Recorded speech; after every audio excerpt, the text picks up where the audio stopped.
bring you The Witch's Tale, written and produced by Alonzo Dean Cole.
And now let us join old Nancy, witch of Salem, and Satan, her wise black cat.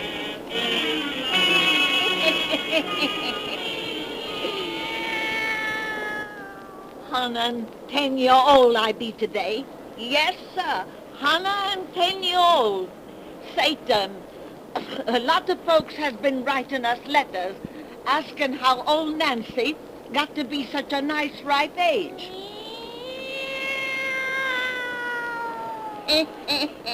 You said it, Satan. The whole answer to that question is that we knows magic charms. I wears a iron ring to keep away rheumatics. There's always an onion hanging over my door to drive off chills and fevers. And round my neck I wears a potent talisman made during the increase of the moon, which protects me from all accidents. A body who takes care of her health with powerful spells like them is bound to reach 118 year, like I just turned today. That's right, Satan.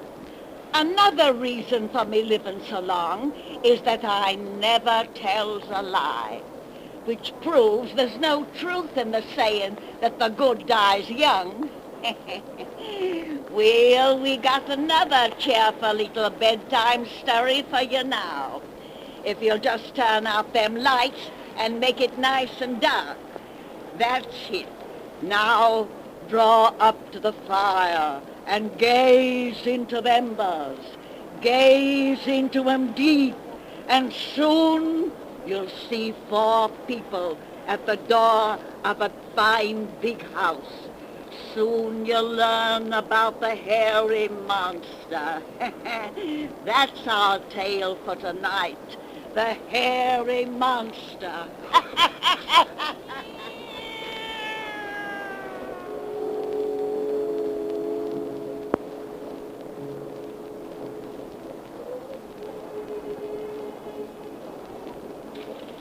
Here we are. Now, just a moment till I find the light switch. Hurry, Mr. Weeks. Gosh, yes. We're terrible excited. I have it. Now, look at the inside of your new home. Oh, Gee whiz. Barbara. Like it? Oh, it's A heavenly. regular mansion. Perfectly And scrumptious. it's all yours, Miss Turner, house, grounds, and furnishings.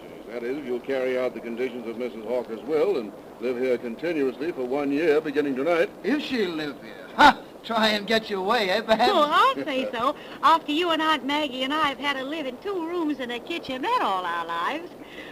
Oh, doesn't it just seem as though we're dreaming? My.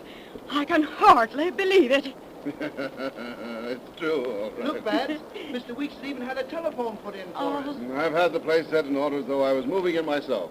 Doesn't look like a house that's been closed and tenantless for 5 years, Well, does it? it's just perfect. Everything. Absolutely scrumptious. I'm going to get our baggage from the car, so I'll have nothing to do but explore. I'm going over the place from cellar to attic. Rodney, don't forget to bring in my hat box and umbrella. I won't, Aunt Maggie. Aunt Maggie, just look at these gorgeous window curtains. Real lace. My. But the kitchen is what I want to see. That's my special ballywick, Mr. Weeks. Where is it? You'll find it at the end of this hall, Miss Carpenter. Excuse me. I've got to have a look at the kitchen before I do another thing. Oh, we're all so terribly excited, Mr. Weeks, and we'll never forget that our good fortune is entirely due to you. Oh, nonsense. I'm only acting as any attorney would to serve his client's interests. But other attorneys kept this place away from us for 5 whole years. Well, they had no legal grounds for their action, as the courts have finally decided. The terms of Mrs. Hawker's will were specific and clear, in spite of certain rather strange provisions. Your sister, Helen, was named as sole heir. And in the event of her demise, it was provided that the estate should pass to her nearest female kin, which happened to be you. At your sister's untimely death, the executors should have placed you in immediate possession. Now, to continue in possession, I simply have to fulfill the terms originally imposed upon my sister. That's all. You reside in this house for a period of 1 year, during which time you will sleep in the master bedroom upstairs, which was formerly occupied by Mrs. Hawker. You are not to pass so much as a single night away from here, and you must spend at least 3 hours in that bedroom from every midnight to sunrise alone. Funny condition, isn't it? But a very simple one. Very. If poor Helen hadn't been killed in that auto accident the day of Mrs. Hawker's funeral, she would have found it as easy to fulfill as I shall. Now she's dead, and I have this wonderful house. Your sister must have been a very sweet and lovable character. Mrs. Hawker had known her scarcely 2 weeks when she executed that will in her favor. Wasn't it extraordinary? Helen was only her paid companion, a trained nurse like myself. Strange, the workings of fate. Now you, whom Mrs. Hawker never even met, become her heir. What sort of woman was Mrs. Hawker? Helen used to write that she was very peculiar. Well, that's proven by the queer conditions of her will. But despite her eccentricity, Helen wrote that she was a highly intelligent old person who spent most of her time in scientific research. I've heard that, but I hardly think that her studies were very scientific. You'll find some mighty queer stuff in the library she left. Works on magic, alchemy, and such outlandish things as that. Is that what she studied? They're the only books in the place with English titles. I don't know what the volumes treat of that are written in Chinese. Chinese? Yes, you've inherited quite a collection of Oriental literature. Mrs. Hawker spent most of her life in Tibet. Was the wife of a missionary, I believe, and that's all I or anyone else in this town really knows about her. But she made no friends or confidants. From the time she came here 15 years ago and built this house, she rarely left it. In fact, she scarcely ever left that room upstairs, which you'll occupy in accordance with her will. She must have been very eccentric. That provision isn't the only strange one in her will. You don't have to worry about the others. The executors had seen to their fulfillment. I know. But why? Hey, help me, someone. Rod! I'll unload you, All right, there. Much obliged. I wanted to get all this luggage in at once, so I'll have nothing to do but look over our new residence. And besides, it's Mr. Weeks' car we had cluttered up with this stuff, and he may want to drive it home sometime tonight. Say, it's nearly midnight. I must be running along now. Oh, it was awfully good of you to meet us at the train and bring us out here. I wanted to enjoy your first excitement over the place. Oh, Barbara, the kitchen is simply scrumptious. There's copper pots and pans, real silverware, china dishes. Rodney, did you bring in my big hat box and umbrella? Here they are, Aunt Maggie. Oh, thank goodness. Well, I'll run along. Yes, you'll find things comfortable enough until you can make your own arrangements. Everything's wonderful, thanks to you. You've been a real friend, Mr. Weeks. It's all been a pleasure, Walker. Good night. I'll take you to the door. We'll all take you. My stars, the moon has come out. Isn't it nice? It was dark as pitch when we drove up here. Mr. Weeks, what's that little white building back there? Our garage? No, son, that's Mrs. Hawker's tomb. Oh, the mausoleum you told me she had built. Yes. That's the one thing I ain't going to like about this place. That tomb. Well, we'll have to get used to it. One of the provisions in her will is that it is never to be removed. That's right. Well, I must be going. Good night. Good night, Mr. Weeks. Good night, sir. Good night. And thanks 1,000 times. Oh, that's all right. Good luck to you all. Let's get back in, Babs. I'm just crazy to explore the place. Oh, so am I. And I can hardly realize it's really ours. I don't like that grave in the backyard. Aunt Maggie, you knew that tomb was there before we came. I didn't know it was so near the house. It ain't right for the dead and living to be so close to one another. Oh, how silly. Come inside and stop gazing at it. All right. Shut that door, Rodney, and lock it tight. You ain't afraid Mrs. Hawker will get lonesome out there and try to pay us a visit? If she wanted to, locks and bolts wouldn't stop her. Ghosts can get in anywhere. Oh, Aunt Maggie, don't be so ridiculous. Here, Rod, let's take this luggage up to our bedrooms before we do anything else. You two keep away from them bedrooms till I look 'em over. What for? What for? Ain't I been keeping house for you two orphans almost all your life? I'm going up and see the beds are made up proper with clean sheets and all. All right, Aunt Maggie. Arrange things to suit yourself. But I'm asleep in the East Wing room, you know. I ain't forgetting. Here, I'll take my big hat box and umbrella. You can bring the rest of that truck up later. Okay, Aunt Maggie. She would insist on going up there to fix things, just as if we were a couple of kids. Have you found the bedroom lights, Aunt Maggie? Yes, Barbara. This here East room of yours is scrumptious. I knew it would be. Oh, Rodney, isn't it wonderful to know all this belongs to us, that we're going to live in this house? You've got to live here for a year. As though that could be anything but pleasure. Oh, tonight, I'm just the happiest girl in the world. What was that? Aunt Maggie! Come upstairs. Something is wrong. Aunt Maggie! Aunt Maggie! She doesn't answer. Well, the lights have gone out up here. We're in the dark. Aunt Maggie, where are Here, you? give me your hand. The east room is this way. We'll find her there. Oh, why doesn't she answer us? What made her scream? Oh, The lights have gone on again. there she is, in that room. On the floor. Aunt Maggie. Well, Aunt Maggie, speak to me. She doesn't move. She's fainted. Look at her eyes, Rod. They're staring at the ceiling, just like she was scared of something. What? I don't know. She's not breathing. Her heart isn't beating. Rod! She's dead.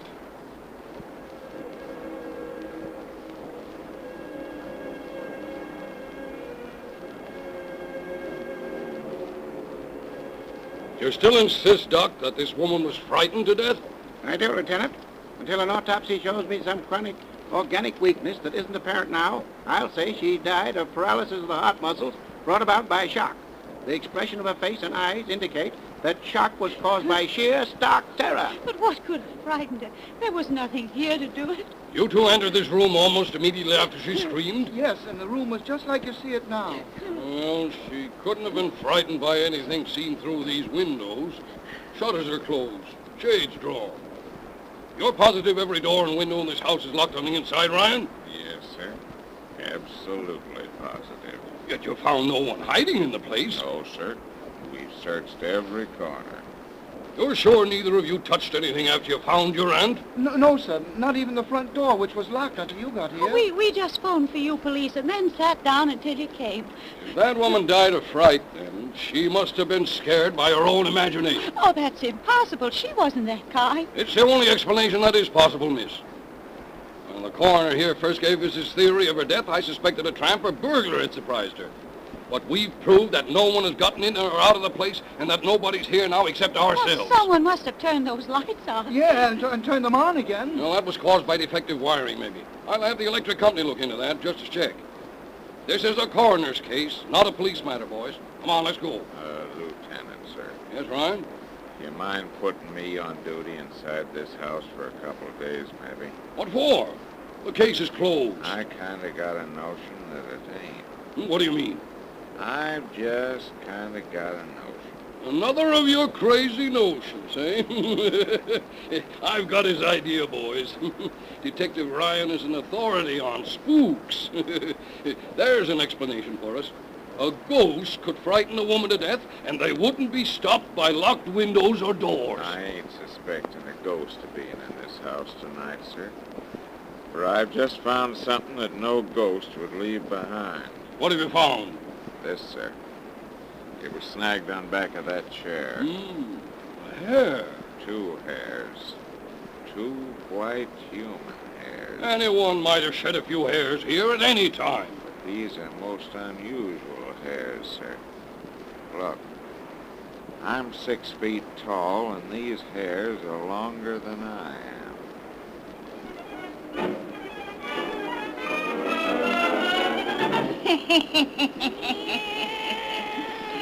Well, that's just the beginning of his purty story, Satan.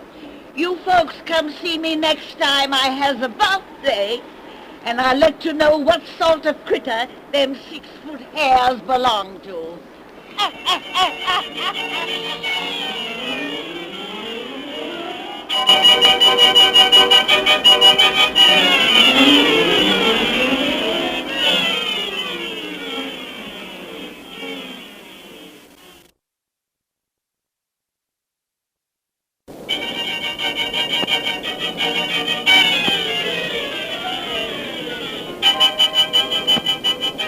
bring you The Witch's Tale, written and produced by Alonzo Dean Cole.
And now let us join old Nancy and Satan, her wise black cat.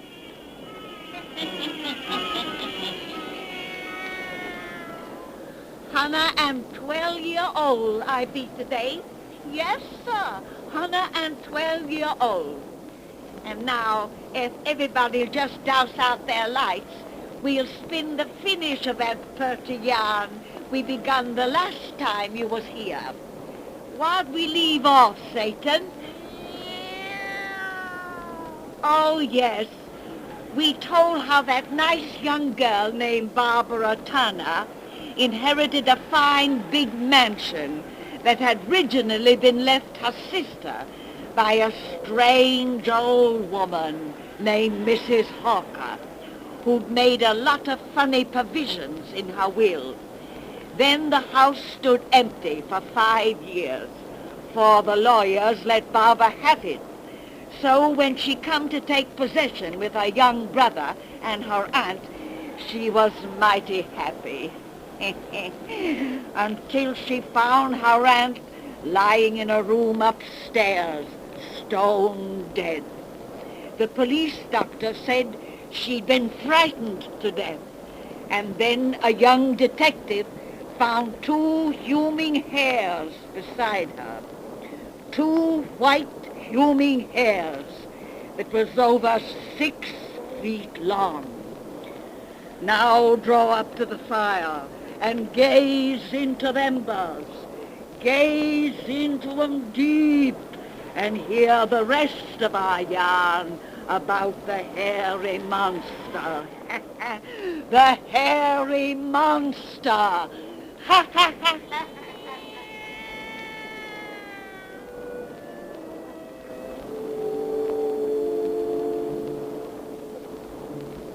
It's almost 1 o'clock, Mr. Ryan. How much longer are we going to sit here in the dark?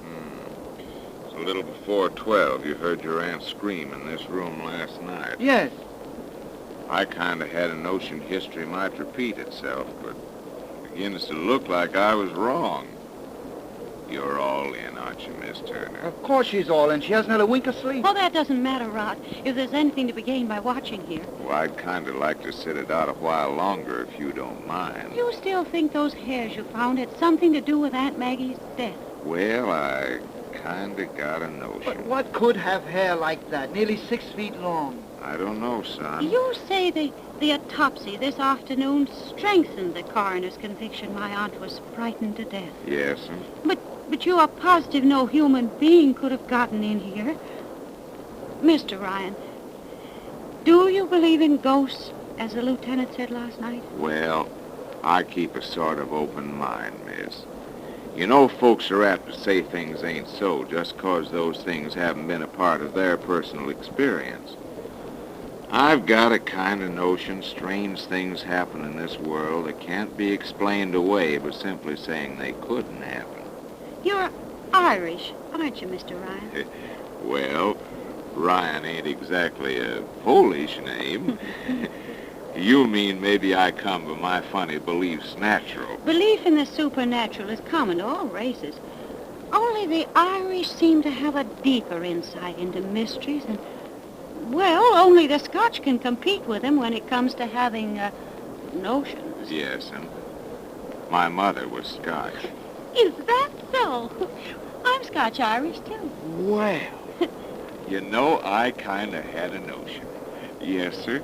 The moment I looked at you, I said to myself, now there's too nice a girl to be anything Say, if but anything's Scotch. going to happen in this room, when is it going to begin?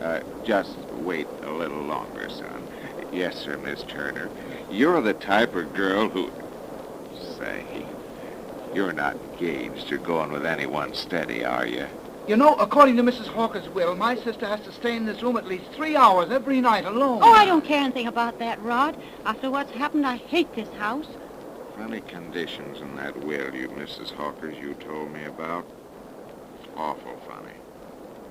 Come on, son. Let you and me leave your sister alone in here. Not if you think anything may happen. It won't. That was just a bum notion. Here, now switch on these lights. Now leave 'em burning the rest of the night, miss. I think you'll sleep better. I'd rather you and Rod would stay here with me, Mr. Rod. I'm not afraid, but I'm too upset to sleep. And I'm not. I'm tired. I'm going to bed. Come on, son. If my sister don't want to be left here alone, She'll like she it don't when she have gets to. used to it. Come on. Hey, let go of my arms. What do you Come mean by on. that? We don't do that. Mr. You can't Ryan. do that. Good night. Say, are you crazy? Shut up. I will not. You can't. I want to keep my hand over your mouth so you nod your head. You'll keep your face closed. You keep quiet? All right. What's the idea? I just got a notion something might happen in that room quicker if so many people weren't hanging around. You mean it? I don't know. We ain't gonna move 2 feet from your sister's door if we have to stay here all night. Now come back here. What's that crack of light under the door? If it goes out or your sister yells, we throw ourselves into that room double quick. 1 o'clock. What's your reason for all this? There ain't no reason. I've just kinda got it.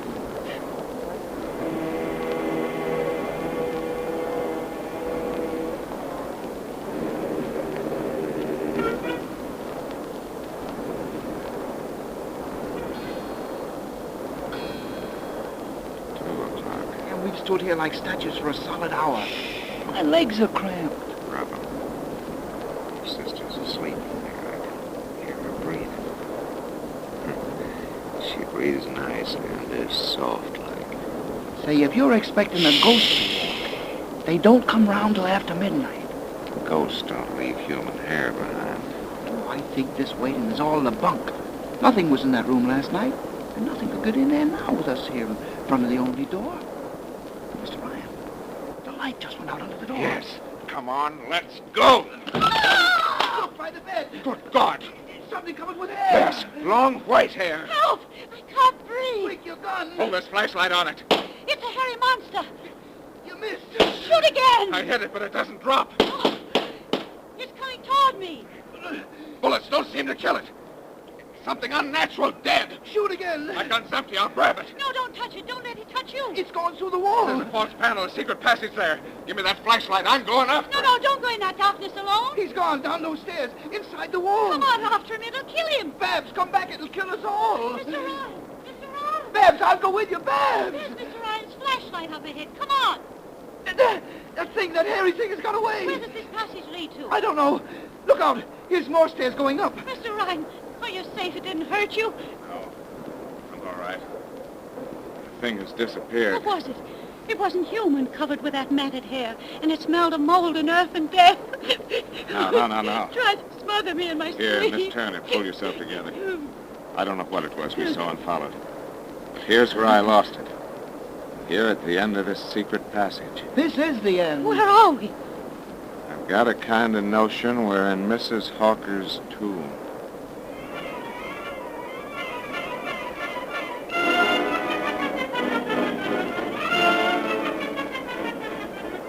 Mr. Ryan, that frightful thing we saw last night couldn't have been Mrs. Hawker. She's been dead 5 years. And you say yourself it was not a ghost? No. Ghosts don't leave hair behind. They're little things like this. What's that? Human fingernail, 5 inches long. I found it by the panel that leads into that passage. I've read that nails grow out about 1 inch each year. And like hair sometimes, they keep on growing after death. You mean... But last night we saw the dead who's still alive. A vampire? No, a vampire drains your blood. Mrs. Hawker came last night to steal your body. It's when she was placed in this tomb 5 years ago, she had everything arranged to steal your sister. I don't know what you're talking about. I've done some funny reading, as I told you, Miss Turner. In Tibet, where Mrs. Hawker used to live, there's magicians who know how to suspend all animation of their organs and to live like the dead for almost any time they want. They also know how to kill another human being by smothering its breath, and how to set up their own spirit inside the stolen flesh. Mrs. Hawker knew all about the magicians of Tibet. If this incredible thing can be true, that explains those conditions in her will. Yep, that her heir occupy that room with a secret passage leading to this mausoleum. She'd been cheated of your sister and had waited 5 years when you arrived. She was over-anxious to claim your life that she might live again. So she entered that room without caution, and your aunt saw her awful figure in the moonlight. Last night she waited, careful. But the lights, what made them go out? Master switch inside the passage. She built this house herself, you know. And among the queer conditions in her will was one that the slab above her tomb should be made so it might be lifted by a lever inside her coffin. Another stipulation was that she shouldn't be embalmed. And those instructions were carried out. Uh-huh. Yeah, but why didn't your bullets kill her last night if she's really living? They say you're a champion pistol shot, and yet we couldn't find a drop of She blood. hasn't any blood, son. Her body is just a dried-up husk held together by a evil spirit. That husk must be destroyed entirely, all at once. That's why I'm having those lamps put up inside the mausoleum. Those huge sun ray lamps? Yes, the sun that preserves life is a destroyer of the dead. That's why she can only leave her tomb in darkness. It's night now. There may be danger from her if you lift that slab. Why don't you wait until morning, until the natural sun comes I out? can't have her in the same world with you another hour. You know, Miss Turner, you're the type of girl who... Everything's set, Ryan. You and your brother wait outside here, just in case anything goes wrong. No, if there's any danger, I'm going with you. Miss Turner, you're not engaged or going with anybody steady, are you? We're ready, Ryan, if you are. All right. Lamp set and lever placed? Everything. Now turn your lamps on before we put pressure on this lever. There they go. All right, boys. Heave the slab off. Here it comes. Now keep away from here, Miss Turner. It's off. You were right. In that coffin is a hairy monster. She's alive. She's getting Now up. turn those rays down there in the coffin. Oh! Those lamps went out. What's wrong? Connection came apart. I'll fix it. Quick! She's rising from this Good tomb. Lord. You keep back, Miss Turner. Keep away. She's got her hands on Mr. Ryan's Oh, throat. with those long nails like knives. Those lamps. For God's sake, Tear her those away. lamps. She's cutting him to pieces. Babs, keep away. The lamps are out again. And the rays are working. Look. She's let him go. Oh, Mr. She's fallen. She's becoming just dust and bones and hair. She's gone. Destroyed forever. Are you all right? I kinda got a notion. Oh, you're bleeding. She slashed your face and throat. Rod, get me iodine, bandages. Thank goodness I'm a nurse. A nurse? You know, Miss Turner, you're just the type of girl who... Say, are you engaged or going with anyone steady? Be quiet. You're weak and losing blood. But are you? No, not yet. Why do you keep asking me that? Oh, I've kinda got...